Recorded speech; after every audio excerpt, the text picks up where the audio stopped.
Good evening, everyone, and welcome to Restoring Hope with Crosswinds Counseling. I'm your host, Curtis Smith. Welcome to December.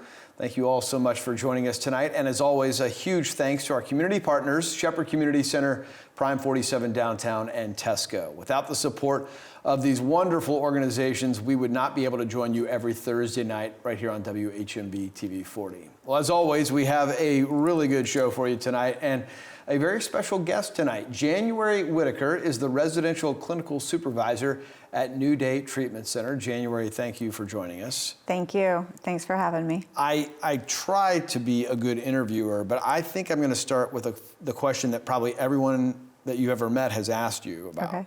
Tell me about your name. The name January is a unique name.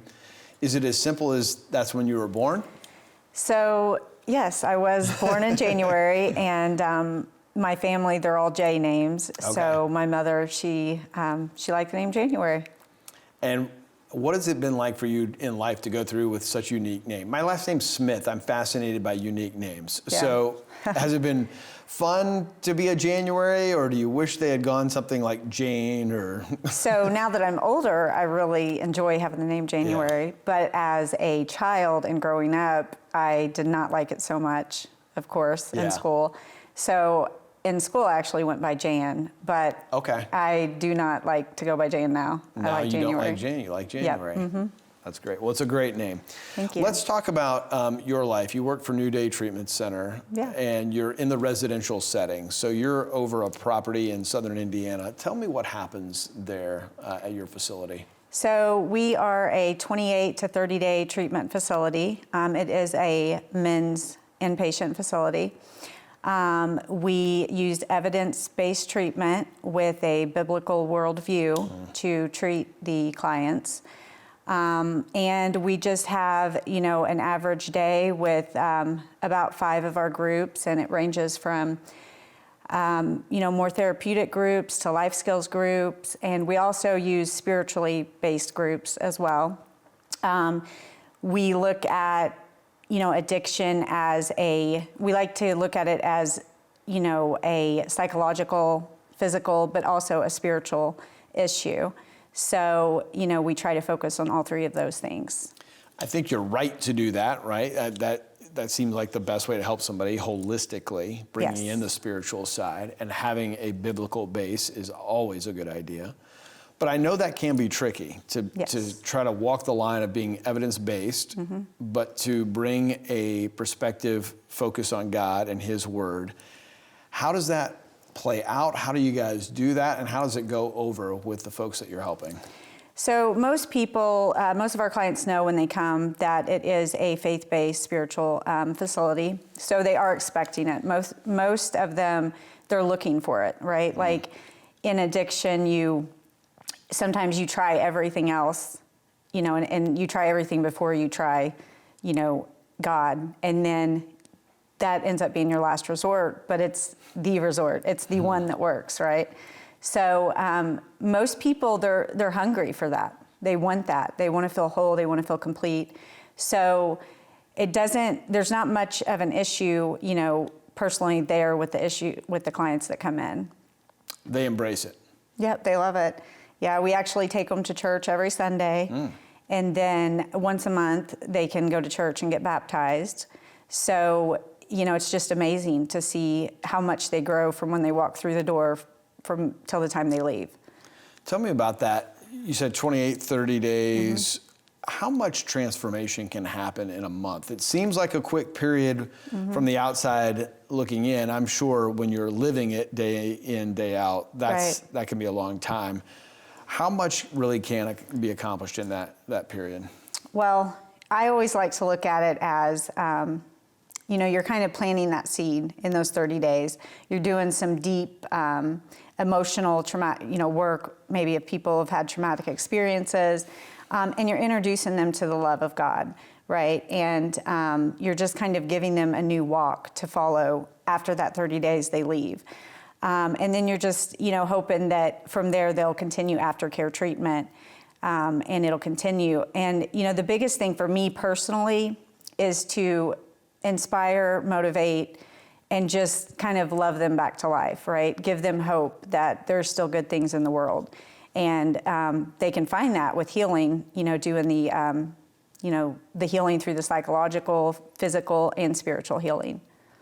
How important is it from a residential piece to get them out of the environment that was causing them to stumble in the first place? That feels like a step that maybe isn't necessary for everybody, but it could be awfully helpful for those that take it.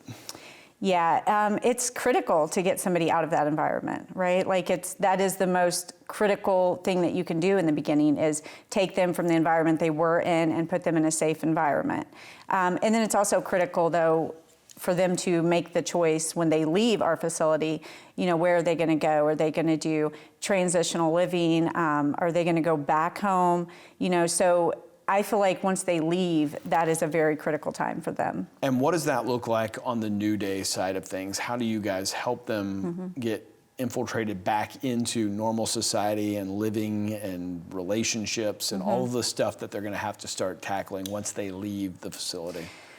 So a lot of the stuff that we help teach them is relationship, life skills, budgeting. I mean, it could be many things, right? So, but then we have a case manager who helps them go further and identifies what is good for them, what's a good fit for them personally when they leave.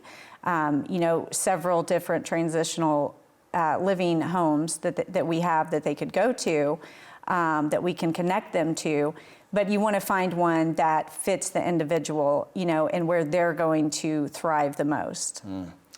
In January, I know this is a personal thing for you. It's not just something you do as a profession, as an occupation. When we come back, we're going to continue our conversation with January, and we're going to hear about her story and why she's so passionate in helping people as they go through recovery. We'll be right back.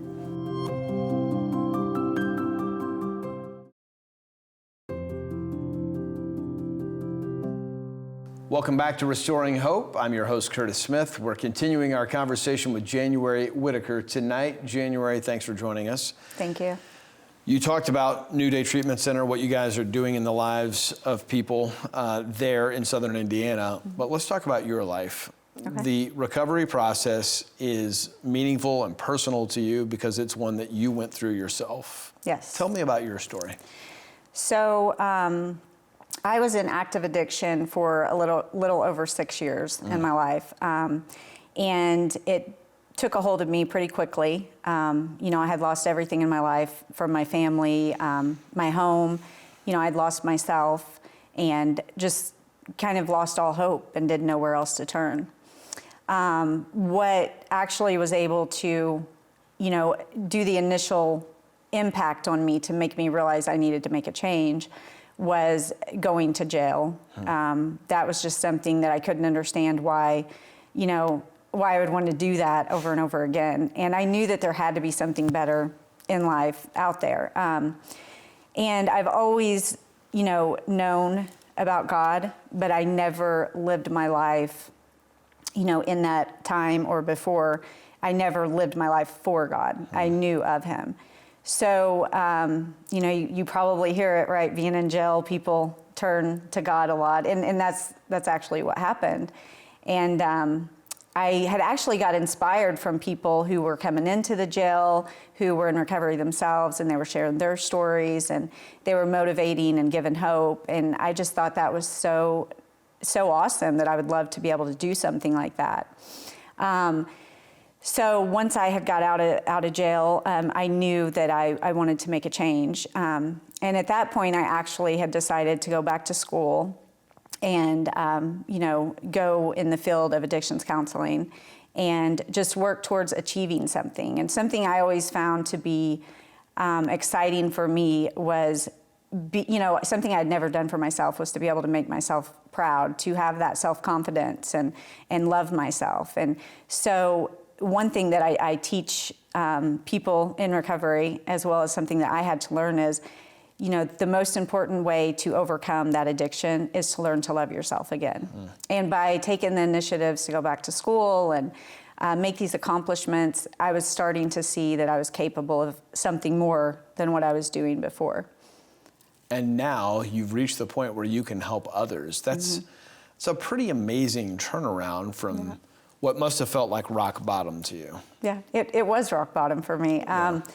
And I knew after I had came through, got out of that and came through that and started seeing life through clear eyes and feeling the love of God in my heart and in my life, I knew that my purpose was to share that with other people, to show them that there is a way out, that we are worth loving and we are capable of doing things for ourselves and for others.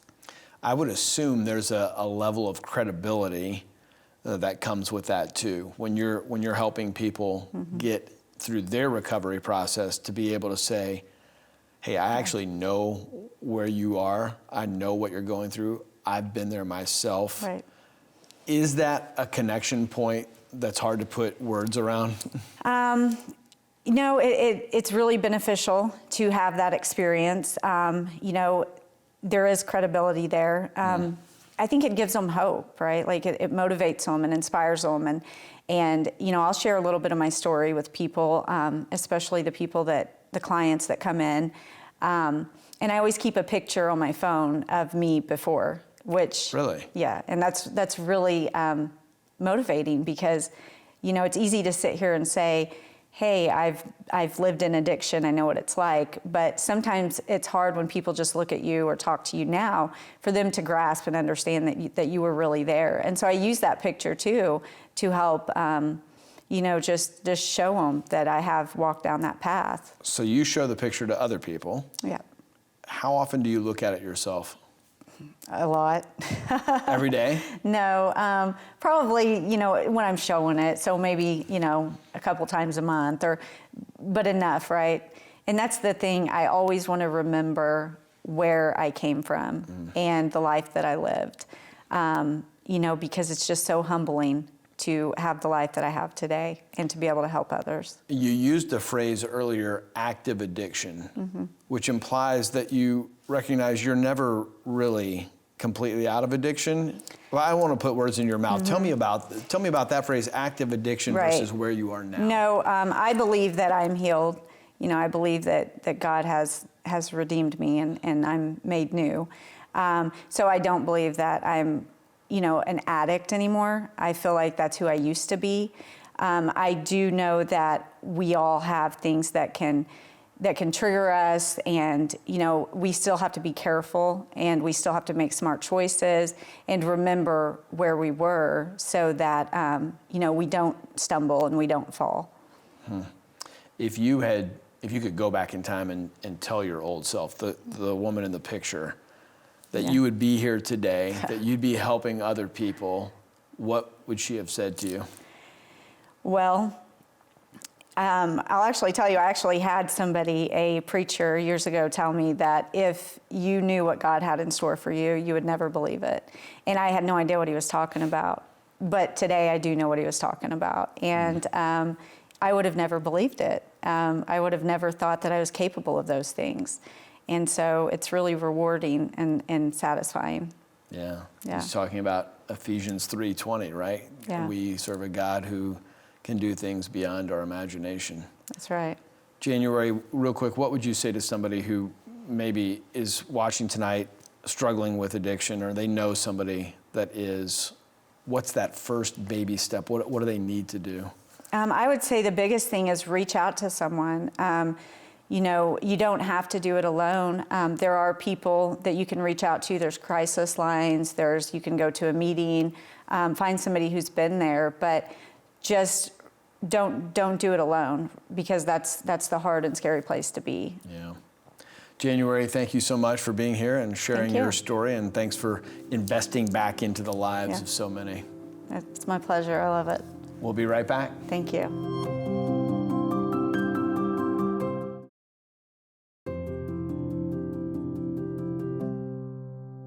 Welcome back. Each week here on Restoring Hope, we spend a few minutes focusing on the word right at the center of our title, hope, in our Beacon of Hope segment. Tonight, Crosswinds executive Abe Hepler joins us to share his thoughts on a command that Jesus gives us in John 14.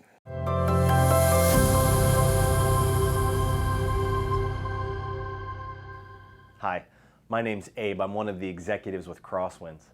And today I want to take just a moment and look at a passage of Scripture together, a verse that's found in the book of John. And in this book, at this point, Jesus is standing, teaching a group of people. And as he does, he says this, "Do not let your hearts be troubled." And that's kind of a big idea, isn't it? Jesus makes the statement, "Do not let your hearts be troubled." And I don't know about you, but in my world, there's all kinds of things that create trouble in my heart. Worry and stress and pressure, anxiety. But Jesus starts by saying, "Do not let your hearts be troubled." Jesus, how can you make that statement? Right? Clearly, you must not know what the pressures are I'm facing every day in my world. But he continues from there. He says, "Do not let your hearts be troubled. Trust in God, but trust also in me. In my Father's house are many rooms, and if it were not so, I would have told you. I am going there to prepare a place for you. And if I go prepare a place for you, I will come back to take you with me, that you may also be where I am." Jesus jumps into this huge idea and he says, "Do not let your hearts be troubled." But then he explains how he expects us to navigate our world without trouble in our heart. And he says, the beginning point is trust. Trust in God and trust in me, Jesus says. And then he paints an incredible picture. He describes what it's like in the place that he's going, and he's talking about what happens for us after we die. Literally, he's describing heaven, and he says, "I'm going to prepare a place for you." So Jesus starts by saying, "Do not let your hearts be troubled." And then he explains to us how that works. He says, you can live in this life without experiencing trouble because I am going to prepare a place for you. And I'm going to come back and take you to where I am. And when I do, all of the trouble and stress and anxiety and pressure that this life brings are going to be swallowed up in the greatest world you can imagine. I am going to prepare a place for you.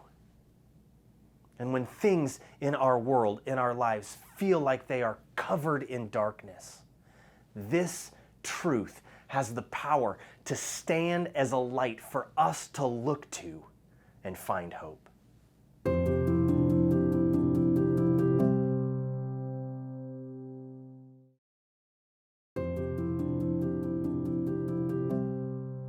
Welcome back to Restoring Hope with Crosswinds Counseling. In our Counseling Corner segment tonight, Tim Gilliland is here to talk about one of the most robust parts of Crosswinds Counseling, the corporate counseling division of the business.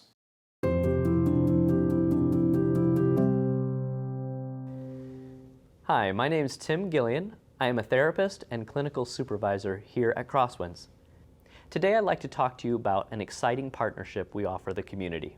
In the last several years, Crosswinds has had the opportunity to partner with over 60 local organizations and businesses to offer services at no cost to their employees. These employee assistance programs offer thousands of employees 5 free counseling sessions per year. Corporate contracts such as these allow these workers who may have never been able to have services the ability to open the door to the next chapter in their mental health journey. So, what can you expect if you take advantage of this? In your first session, your counselor will be going over many general areas of your life in order to get a holistic understanding of where you are at emotionally, physically, socially, and spiritually. The therapist and you will then use that information to develop some short-term goals so that you can start to see some progress quickly. Sometimes these goals will include increasing or discovering new coping methods, learning new communication techniques, or processing past hurts. After the 5 sessions are finished, you will have the option to continue on with your counselor through one of our payment options. If you are unable to continue on financially, we may point you in the direction of other services in the area that you can't afford, or see if your company might be willing to cover additional sessions. Because of the short-term nature of our corporate contracts, do keep in mind intense situations such as trauma are unlikely to be resolved in 5 sessions. These are major, and they can take a long time to heal. But we would still love the opportunity to start your journey with you. Check with your employer today if they offer an employee assistance program to get you into counseling. If not, have them reach out to Crosswinds and we can walk them through how to get one going. Mental health needs are more important today than ever. We are encouraged that so many local businesses understand that and are putting their employees' health as a priority.